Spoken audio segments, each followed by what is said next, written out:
think the massacre, as you call it in Borno, is a very sad one, very disturbing, very disappointing, and very heart-touching. You see, it's not just the killing. You see, the brutality, the impunity. We've had several cases of killings, going into the community, shooting indiscriminately, and so on. But this time, the impunity, cutting the head, tying the hands, and bringing the head to place on the chest. I mean, it's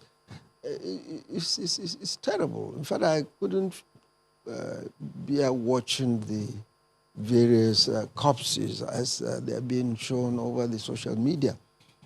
It's so terrible, and that shows we're getting to a very terrible situation. And the challenge of the insecurity is by the day mounting, and the nation has to address this issue of insecurity. You see, having challenges of insecurity is nothing new in any nation, but to see the effort, what is the government doing and about it?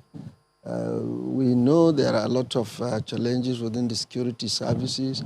The number is there, the equipping is there, the training is there, the welfare is there.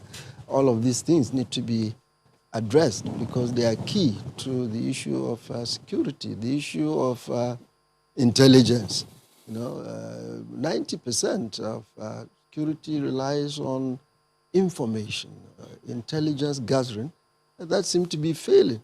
There has been the allegation of no proper synergy between the various security agencies, and the story is there on the street. They are not cooperating. There are a lot of challenges, and I think with this happening now, we are concerned to the point that my brother, the governor of Borno, seemed to have given up, asking for machineries to be hired and so on. So I think do you think that's a good idea? I don't think so, because there's nothing wrong in getting some assistance from outside. There's nothing wrong from probably areas that you think you need to be supported. But giving an impression that we need to rely on the hired machineries to do the security is like giving up. So I think the man, to be fair to him, we all see how concerned he has been. He seemed to be throwing their hands up. Well, since we're failing, why don't we bring in? I pity him and pity all of us. I think I can see what he said is a clear display of helplessness. No. But really it is terrible. The impunity is terrible. And that's why 2 days ago, when this issue was placed on the floor of the two chambers of the National Assembly, people were terribly enraged. And you see the resolutions being passed all over the place. And it is interesting you didn't mention some of those resolutions in the solutions you think should be put forward, like the sacking of the service chiefs. Yeah, you see, the issue of this sacking of the service chiefs, it has been on for almost 2-3 years now. There is one point I think the presidency is missing, and that the public has not been brought on to it. Before you get to the question of whether they are performing or not performing, there is a question of rule of law. The military is one of the several public services. It's governed by laws, by a scheme of service, as we call it. In the scheme of service, as it is in the public service all over, including the military, there are conditions on when to leave automatically. You either attain the age of 60 or put in service for 35 years. Whichever comes first, they're supposed to retire. All of them. None of them has less than 35. I think the Chief of Defense Staff has put in 39 years of service. All the others, all of them, except the Chief of Defense Staff, who is 58 now, all of them are more than 60. And Chief of Air Staff has put in about 37 years. Chief of Naval Staff has put in about 41 years. So what we're saying is that even if Mr. President has found them indispensable, allow them to retire, just like any public service, as the rule specifies, and you can hire them either as Minister of Defense, Advisor on Defense, NSA, whatever. But allowing them to stay. You see, there is a difference between you are still within the service period and the president can keep you for as long as he so wishes. If you are 50 and you have put in 25 years of service, which means you have 10 more years to go, if you are chief of army staff, for the next 10 years, the president is at his own pleasure to keep you on. But automatically, if you hit 60 years, you must go. If you hit 35 years of service, you must go. So this is within the service scheme of service. So as far as I'm concerned, there's rule of law. We should respect the law before you even talk of whether they are performing or not. Well, you heard the man, he has just spoken, and that is SHEKARU, or kind of sounds like Shikal anyway. He represents Kano Central Senatorial District, and he appeared on Channels Television Sunrise Daily where he said all what you heard him say. Now, let us jump to what people are saying as regards this interview and the current situation in Nigeria. Now, this comment tells you how people think and why there is so much complexity in security, economy, and a lot of things in Nigeria.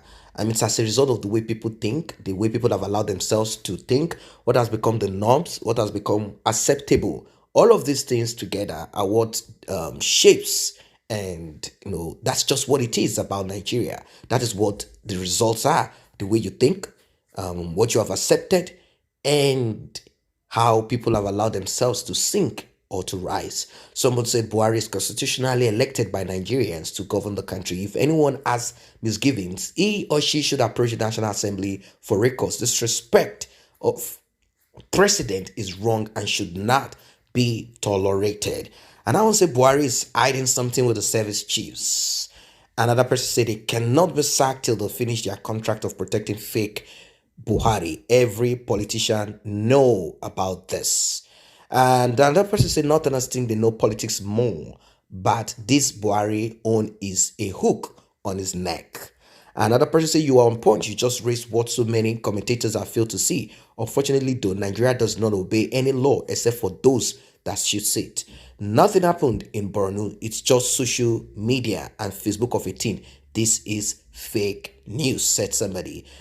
Exactly. If they claim that nothing happened in Lekki, then nothing happened in Borno. This is what people are saying. Someone said if the person making this statement is actually from the Senate, he equally should explain to us their jobs as senators, knowing very well that Buhari is breaking the law. What have they done to bring him to obey the law? The reality of this is even if the Senate decides to impeach Buhari, Buhari will not leave.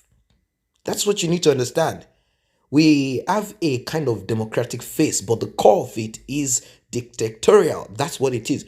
Buhari will not leave. If all the senators gather together and say Buhari must go, Buhari will not leave. Buhari will not leave. The truth is that the service chiefs, they have exceeded their tenure in office as enshrined in the constitution.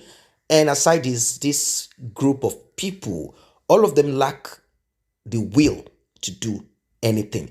Do not think that these service chiefs and the host of whatever it is, they don't know how to go about these things. They know how to go about these things. They've been in the military for a long time. They understand the terrain over there and they know how to crush and combat. According to Bruta, he said many Nigerians that are speaking are ignorant because they do not understand or know the manner at which terrorists operate. Yes, I understand that there are certain complexity in this. Terrorists use what they call human shield, meaning terrorists will embed themselves in a village, in a town where there are civilians, people who are innocent of this. And of course, those people are afraid because they've seen how terrorists murder people. So they are afraid they embed themselves so as to use the shield of human, of other innocent people, so as to stop any form of reprisal or any form of attack against them. They do this, but we know the majority of these terrorists are in a specific location. Shekau is not in town. Shekau is outside, outskirt. He's either in Sambisa forest, hiding under one tree, under one rock, or one cell here and there. Yes, I understand that they have this, they've bought some equipment, and it is even reported that the military sell equipment to them, they supply them water, or some group of people do all these things. There are reports of this, helicopters providing food and other things to them. Now they have these anti-aircraft missiles that they've positioned in that forest or wherever it is that is their hideout. They have these things there so as to shoot down any aircraft that comes around that range. So how do we go about this? How do we go about this? It's very simple. The aircraft begins to bombard before it gets through to the range. All I'm saying is this: the ability to do the right thing is missing.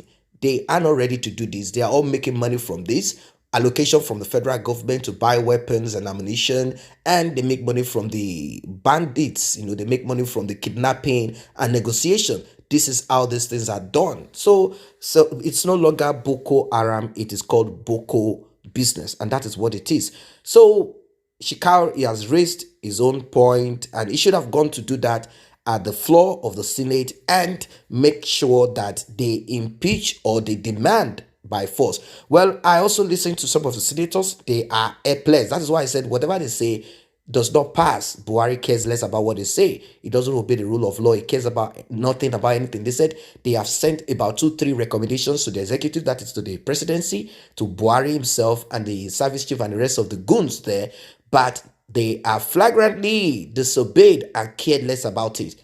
And after all of this are being done, they cannot come together to impeach because they themselves are criminal. They are as corrupt as Buhari himself, corrupt as the presidency, corrupt. They're not ready to fight the war.